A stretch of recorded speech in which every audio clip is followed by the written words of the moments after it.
Good morning, TB Science attendees. Welcome back to day 2 of TB Science.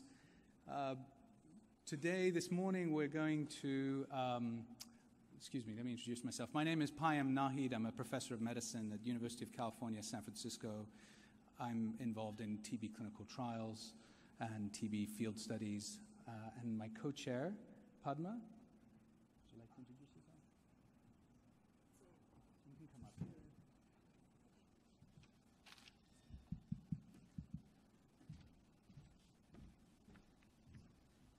Good morning and welcome to India and Union. I'm Dr. Padma Chandrasekharan, clinician by training, and I work for the Indian Council of Medical Research at the National Institute of Research in Tuberculosis in Chennai. Thank you, Padma. And we had a third co-chair you may have seen in the program, Eric Nuremberger from Johns Hopkins, who assisted in developing the program, and he had to cancel his flight last minute. He's fine, but he sends his regrets for not making the trip. So in line with yesterday's fantastic sessions, we hope to bring you today some innovations in TB therapeutics and illustrate sort of some of the advances that are underway in this field. The session is really built around breaking the mold. So the mold would be doing business as usual, but breaking it would be trying new innovations to improve the way we do things. Yesterday, getting home from the cyber convention, my taxi driver, when stuck in traffic, after a few minutes decided to take the sidewalk and drove along the sidewalk, and that was breaking the mold. I'm not sure it's the right thing to do. There were people flying all over the place, and he was very proud of his choice there. But he sped up the delivery of the client to the hotel. And in any case, today we hope to sort of inspire you with some new innovations that will break the mold. So without further delay, I'd like to introduce Dr. Anil Koul. He's the former director of the Institute of Microbial Technology, CSIR IMTECH, and now is the vice president and head of global public health at Janssen. So we're very happy to have Dr. Koul, who has had a long and esteemed career in drug discovery. Thank you for coming.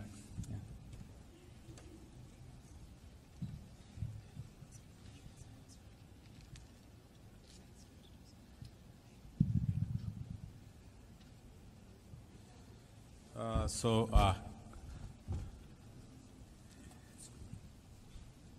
this work? Yeah.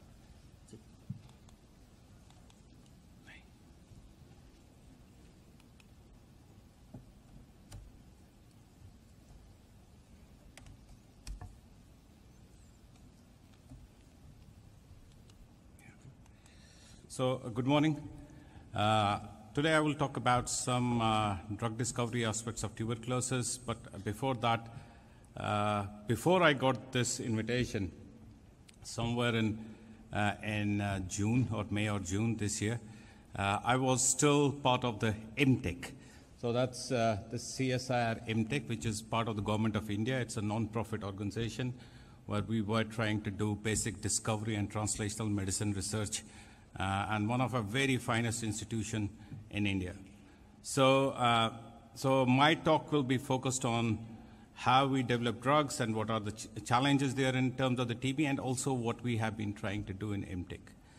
So if we go into key innovations in healthcare, I like this slide because it shows you the dimension and the pace with which the entire science and technology in healthcare is moving. Since this is the TB Science Symposium of the Union meeting, so the component of science and innovation which is driving other disease areas is really amazing. It's breathtaking in terms of how we are transforming the human health.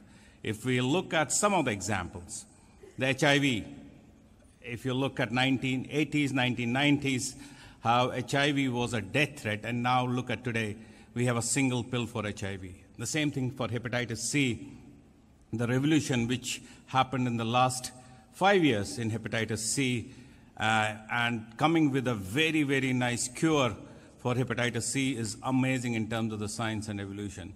And the immune oncology in terms of the cancer is something which is which is something we need to look at from the TB perspective also to see, as Michael already said, how does the host impact the TB bacterium and the way it has impacted development of PD-1 inhibitors, PD-L1 inhibitors for oncology, and what we call now immune oncology or targeted cancer therapy.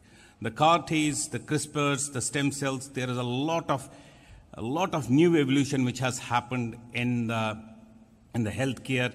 And the same thing from the vaccine side. Yesterday we had a very nice session in terms of the TB vaccines.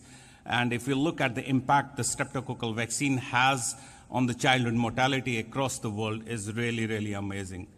Then, of course, in terms of the medical devices, we have bionic limbs, fMRIs, laparoscopic surgeries, a lot of things. And the new revolution is the digital health and big data analytics. So from the TB perspective, I still feel that we need a lot of catching up in terms of seeing up how big data is helping revolutionize certain aspects of the disease and how we can do better clinical trials and better disease management. So drug discovery is let me tell you, a lot of serendipity and a lot of luck. So if we say that we will design a new drug, good luck. So, but the challenge is like it's sometimes there is a needle in the haystack kind of a thing, and we always have to find it. So my journey started in India. So I was, in 1996, I started within one of the CSIR labs in India. And then in 2013, we had this FDA approvals for the betaclin. And 2016 was the launch of this drug in India. So that was a very proud moment for me because it was almost 20 years coming to the full circle kind of a thing that we had this drug launched in India. And this was TMC 207. It was also called as R207910. And the bigger challenge is now, what next? How do we drive the innovation, and how do we make the lives of TB patients better? So this is a slide which I really like personally because this gives you a magnitude of the challenge what we all face. So if you look at the pre-XDR and XDR lines, you see the resistance to all the major class of the drugs which are out there. And that's the fight which we all are fighting in terms of having new drugs for TB. And how do we overcome this resistance, or how do we develop new regimens for TB? So WHO has classified betaclin as a priority anti-TB drug. We all know that. And now the aspiration is basically, as Michael also alluded in his talk, is that how does the new regimen of TB look? Now we are not looking at individual drugs. We are looking at developing those regimens. And that's much faster because it took us almost 20 years from the discovery in the lab to get the drug in certain countries across the world. And now we cannot wait that long. We have to come with the faster, effective regimens. And these have to be universal. These have to have both coverage of MDR, XDR, or drug-susceptible TB. And the key is that they have to be very strongly bactericidal. All the new drugs which are and the aim is that can we reduce the treatment duration? Can we have oral safe compatible with HIV treatments? And of course, compliance is the big issue. So we are looking at a future where we are looking at a single pill in a fixed dose combination which can effectively cure and treat TB in a very short time frame. That's what we are looking at.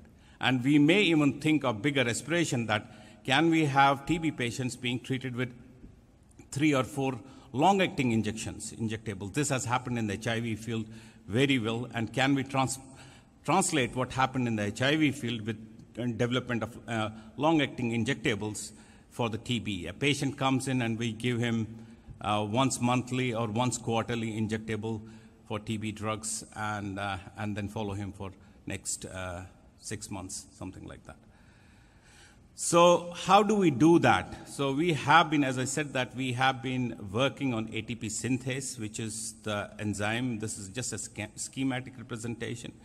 ATP synthase is an enzyme which basically synthesizes your energy. It's present in everybody, in all of us in this audience. We all are able to work because of this particular enzyme. And the same is for Mycobacterium tuberculosis. It synthesizes the ATP, as well as it maintains what we call proton pump, which is the essence of life. Every cell is alive because it has that protons, a charged membrane, and that gives you the definition of life. And then, if you look at this entire electron transport chain, which is basically involved in the ATP synthesis or energy synthesis, you have other components. You have NDH2, where there is evidence that cytochrome clofazimine might target NDH2. Then you have cytochrome BC, cytochrome BD. These are all components in terms of defining the energy for TB, and that's what we are looking for. We have already knocked out one of these switches with bedaquiline, that is ATP synthase, and the opportunity lies in knocking out the entire power grid, what we call power grid. So what we have found is that if you block ATP synthase or cytochrome BC, this mycobacteria are so clever, they have the cytochrome BD, the last one out there, and cytochrome BD is an escape route. It basically lets bacteria escape all the stress if you block the rest of the enzymes. So people have found, and there is evidence in the literature, that if you also block this, you basically shut down the complete power supply of TB. And that's what is basically going to give us a very effective regimen, I believe. So this is an experiment which we did a long time ago. It was in 2014, where we saw that if you expose TB bacterium to bedaquiline, what really happens? The most important thing is that, as I showed you in the previous slide, the biggest upregulation in terms of the gene expression is this basically. It's out there in the red. I don't know whether I can point it here. It's here. This is the cytochrome BD, which is the most upregulated. That it immediately bacteria sense that there is something danger, and you upregulate cytochrome BD. And that's the highest in terms of all the genes of TB which are out there. And the entire complex is basically upregulated. So now if you block this one also, it has a very synergistic effect on killing TB faster and effectively. That data is out there. So when we talk about innovation, we talk about looking at these 4 or 5 targets, target 2, target 3, target 4 in the electron transport chain. And as I said that it's analogous to shutting down the TB power grid. So the key challenge with the electron transport chain is that humans have electron transport chain. We also synthesize the ATP or energy in mitochondria using the same mechanisms. But luckily, a lot of these targets which are present in the Mycobacterium tuberculosis don't have a homologous human counterpart. If you look at NDH2, it's not present. If you look at cytochrome BC, there is very low homology. Cytochrome BD, not present. MENG, not present. So when we were developing bedaquiline, there was a lot of skepticism that we will have a lot of impact on the ATP synthase in the humans. But luckily, as you have seen here, there's a lot of divergence in evolution in terms of developing compounds which can block these things. The proof that this kind of a strategy is working was published in Nature in Communications in 2016, where they did a combination of bedaquiline, Q203, which is a cytochrome BD inhibitor, and clofazimine. And this is the biggest and the strongest kill kinetics we have seen. And you can see that by day 5, you had complete eradication of TB bacterium, though it was in the microbiology lab, in vitro, you could see that it's a very fast, effective, synergistic kill. That in 5 days, you had almost complete 5 or 6 log drop in the mycobacterium. So it was fast, and the aim is that whether combinations like this, it's not exactly the combination like this, but the combinations like this, including the new regimen, can have the potential in reducing the treatment duration. There's also other inhibitors which are out there, like menaquinones. Pathway is very important, so GSK, and there's a one GSK 070 compound which is out there. Clofazimine, NDH2, cytochromes, and cytochrome BDs, and there are several lists of very early stage compounds which are out there which can be used to develop this combination regimen. And of course, we have classic pyrazinamide, which basically acts by blocking the proton motive force. And we have, and other people have seen, that there is a very strong synergistic effect if you combine bedaquiline with pyrazinamide or Q2O3 with pyrazinamide. So there is a lot in terms of developing synergy, and with the hope that you can reduce the treatment duration as well as the dose of some of the existing drugs which are currently used to target electron transport chain. So this is an aspiration to look at a strip of pills, because we know how much a pill burden is for TB patients. Can we have a single fixed dose combination for treatment of TB? And I can go, as I said, that I can go beyond that. Can we have a long-acting injectable which can be used monthly or quarterly for that matter? So this bioenergetic synergy is basically driven by a lot of experimental data. It's still a lot of experimental data where we have compounds which target different aspects of this particular energy complex, and we can, or people are trying at different levels to see how this combination works in mice and eventually develop a phase 2 proof of concept. But at the same time, if you look at the sum of why hasn't this happened till now, there are several reasons. Of course, I think we understood the science behind TB energy metabolism more because we have now bedaquiline, and we have a lot of data in terms of how energy is very, very essential and critical for TB. That's something which we have already known. At the same time, we have now structural data of other counterparts of other bacteria, like you have Saccharomyces, Mengi structure data is there, Cytochrome BD equivalent structure is there. So we don't have all the TB-related related structures available, but we have other counterparts in the prokaryotes where some of the structures of these complex regulatory enzymes are available.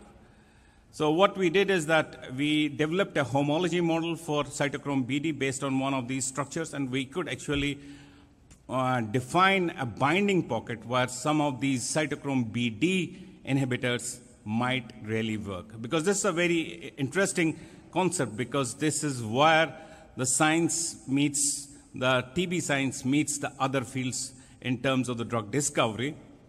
And here we could basically define a binding pocket, we could define a chemical class, and we could define how exactly, if you block this enzyme, what really happens. At the same time, I think the biggest challenge what we have previously was how do you measure the respiration in TB? Because we are blocking the respiratory cycle in TB, but now we have the seahorse platform, which is basically very effective in terms of killing in terms of measuring the oxygen consumption in TB. And at the same time, we have labs across the world which have developed CRISPR gene editing and gene knockouts for some of these knockouts of electron transport chain. And the entire gene knockout strategy tells you that the combination or knocking out these genes is the bacteria, mycobacteria, are very susceptible to the whole thing. So coming to the last, I will take one minute. So this is my last 3 years in India. I think, as I said, that this is Institute of Microbial Technology, one of the Government of India's non-profit organization in terms of drug discovery and translational medicine. We have a fantastic YouTube video. Please go and have a look at it and like it. Now I'm out of it. I can say you that you have to like it. So it's around 42 acres of campus, great scientists, great, very aspiring India you will see in that particular institution. So what we tried to do at that particular institution, we tried to set up a new medicinal chemistry labs, BSL-3 facilities, all the aspects of drug discovery. What we can do is very much available there, and those who are interested in collaborating with some of the Indian institutions, I suggest you that you have a look at these institutions. Of course, we have Chennai one of the very, very prominent institutions in India in terms of the TB research. So the key has been that how do we develop cost-effective R&D for global public health and TB therapies, taking Indian ecosystem, R&D ecosystem as an example. So at the same time, I think, as I said, that TB has been lacking in the field of translational medicine, biomarkers, and we have struggled a lot in terms of, as we still are looking at the relapses as an endpoint. So can we identify proper biomarkers which can define the treatment outcome in the patient? That's something which is really, really critically missing. And the data science. The data science exists in one of the hospitals which is close to IMTECH, was basically the PGI, one of the biggest hospitals in India. It sees 10,000 patients every day. That's the volume of the data you create. And a lot of them, there's a TB clinic out there, and the amount of data what we create is much more than what you will see in any other country in terms of the patients. And at the same time, the CRO network in India, as well as in and around IMTECH, has been amazing. And what we could do is also develop a phase 1 clinical pharmacology unit to develop very cost-effective ways to do phase 1 clinical trials. So India has 17% of the world population, but at the same time, we have 20% of the world disease. So you can imagine there are a lot of opportunities in this particular part of the world. So finally, summarizing, so what we are looking at, the universal regimen for TB.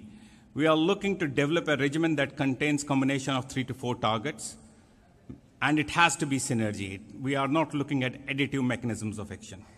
We are, of course, no DDIs and all oral, and preferably, if the chemistry and phys-chem allows, CMC allows, it can be a fixed dose pill or a long-acting injectable.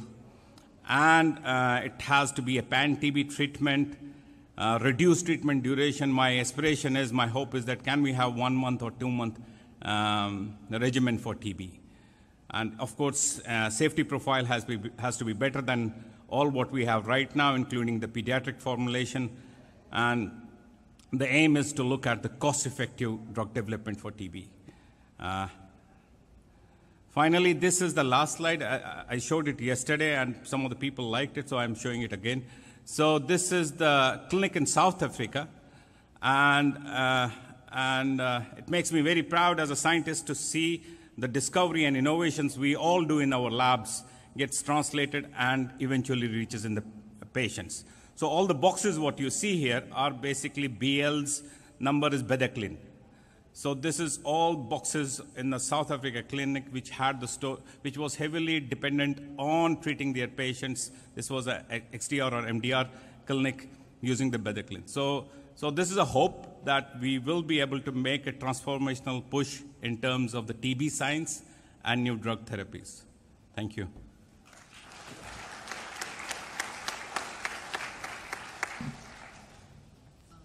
Thank you, Dr. Koul. Also, thank you for the kind words for IMTECH, PGI, and for TB Research Center, Chennai. I also want to add that ICMR is planning to open few more phase 1 clinical trial units in the country under the banner of ICMR. So we can have more phase 1 trials in the country. Yeah. So actually, I'm part of that ICMR initiative where the government of India is pushing a lot of money, almost 100 crores. In that initiative, which is part of Indian Council of Medical Research, to set up 6 or 7 phase 1 clinical sites in India. So if any one of you needs that information, I think Padma or myself will be more than happy to provide you those details. The floor is open for questions to Dr. Koul. Is it early morning or I'm too wide awake? Thank you very much. I'm Norbert Heinrich from Munich.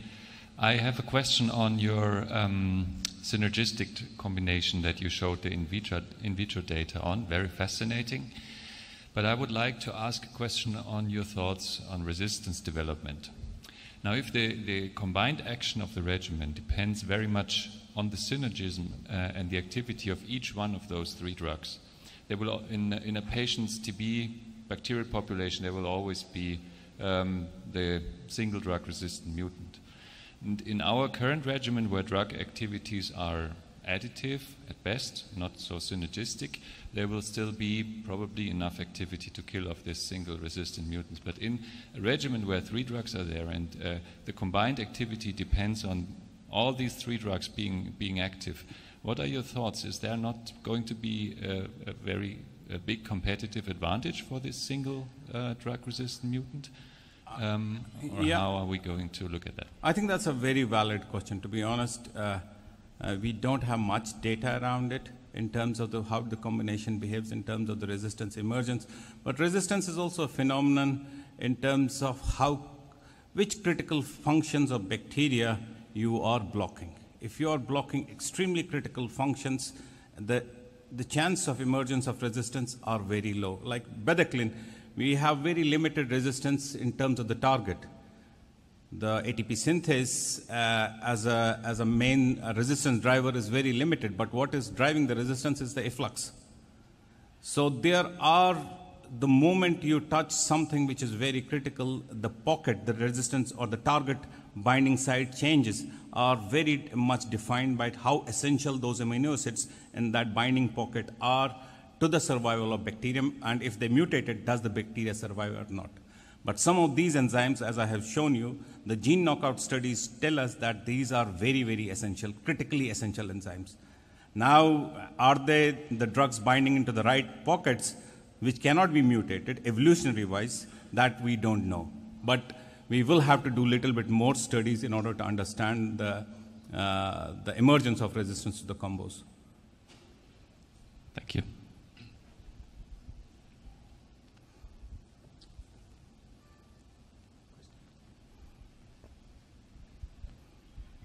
Thank you, Anil. Bouke de Jong from Antwerp. Very nice talk. Yesterday we learned a plea to test new vaccines against all different lineages of the TB complex. And I like your plea for synergy on the respiratory chain. I wonder if the ancestral lineages like M. bovis, M. africanum, that prefer microaerophilic growth and seem to be less dependent on the respiratory chain, do you expect them to be as susceptible to this approach? Yeah, Bouke, that's a very nice question. I think we still don't know the extent of the coverage of mycobacteria vis-a-vis the mechanisms I have shown. We have seen in betacillin there are 2 or 3 mycobacterial species which have a naturally occurring mutation in the ATP synthase. And that gives them the resistance. That's a natural resistance to the drug. So it's the same thing here also. We don't know. I think we have to test it. And of course, we are very close to each other, so we'll do it.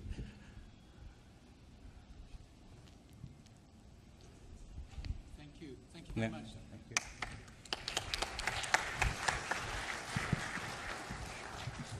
Okay.